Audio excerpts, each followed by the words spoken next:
হায় রে দুনিয়া, কি ভয়ঙ্কর, নির্মম এবং নিষ্ঠুর একটা পরিস্থিতি। কেয়ামত খুবই সন্নিকটে।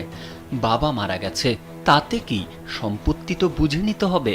সাবাস গর্বিত বাবার সন্তানেরা। সম্প্রতি সামাজিক যোগাযোগ মাধ্যমে ভাইরাল হওয়া এই ভিডিওটি শেয়ার করে ক্যাপশনে এই কথাগুলো লিখেছেন সুজন শেখ নামে এক ব্যক্তি।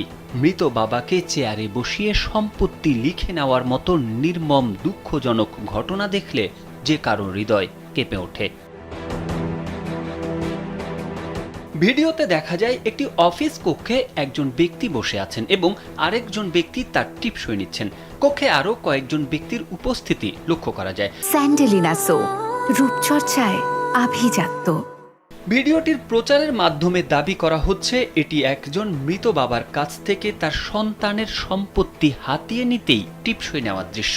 কিছু পোস্টে দাবি করা হয়েছে টিপসই নেওয়া ব্যক্তি বসে থাকা ব্যক্তির সন্তান এবং তিনি জামাত শিবিরের কর্মী। দ্রুতই ভিডিওটি ভাইরাল হয়।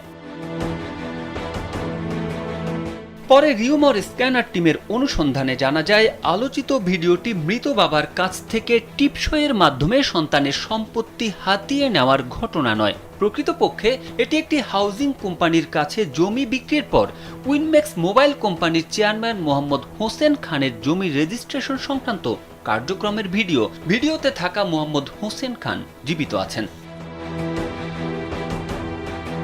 এই বিষয়ে প্রচারিত দাবিগুলো পর্যবেক্ষণের সময় একটি পোস্টে শফিউল্লাহ শেখ নামের এক ব্যক্তির মন্তব্য পাওয়া যায়। তিনি উল্লেখ করেছেন ভিডিওটি সত্য নয়। তার দাবি ভিডিওতে বসা ব্যক্তি ও পাশে দাঁড়ানো নারী স্বামী স্ত্রী, যাদের কাছ থেকে তার কোম্পানি জমি ক্রয় করেছে।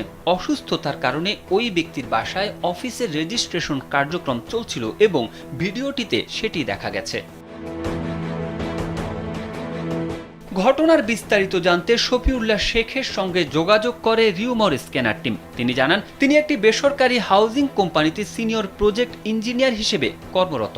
ভিডিওটি মূলত জমি রেজিস্ট্রেশনের ডকুমেন্টেশনের জন্য ধারণ করা হয়েছিল এবং পরে তার অফিসের ফেসবুক পেজে পোস্ট করা হয়েছিল। কিন্তু ভিডিওটির খণ্ডিত অংশ ব্যবহার করে ভিন্ন দাবি ছড়িয়ে পড়ায় অফিসের পেজ থেকে এটি ডিলিট করা হয়। তিনি আরও নিশ্চিত করেছেন ভিডিওতে বসা ব্যক্তি মারা যাননি, তিনি অসুস্থ থাকলেও জীবিত আছেন।